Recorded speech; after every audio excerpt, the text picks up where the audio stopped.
Senator Alan Peter Cayetano favors the creation of the Bangsamoro much earlier than 2016 target. The full story from Vicky de Guzman. Under the framework agreements are various steps which will lead to the creation of Bangsamoro by the year 2016. But Senate Minority Floor Leader Senator Alan Peter S. Cayetano says that the target year must be earlier. He said that the government is doing a good job in making efforts for the peace process in Mindanao, and what he can do regarding this is to give his constructive criticisms. He said that the target year for this must be earlier than 2016. Ang problema kasi ng peace talks, ang totoong hindi pa pinag-uusapan yan is leadership. No? Meaning what happens if the MILF leaders are not elected into office in 2016?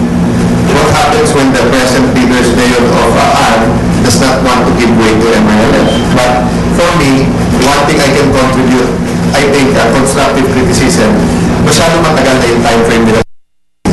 Meanwhile, he also gave his comment on the issue on the act of giving out cash gifts by the Senate President.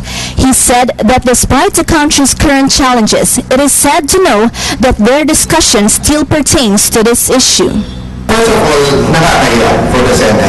At a time na maraming kalamidad, at a time that peace and order is a big issue because of yung mga nangyayari sa Quezon and yung mga crimes na nangyayari sa mga highly organized center around the country, ang pag-uusapan ng Senate pera.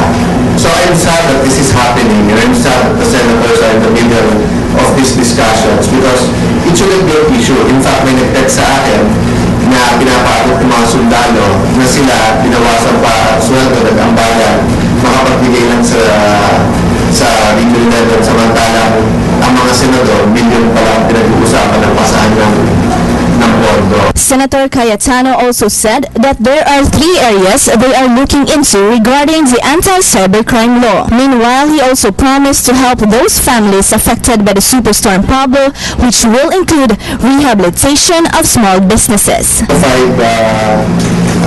million to 2 provinces and Davao Oriental, and a total of 6 towns. And then the city of Taguig, the mayor, my wife, is here.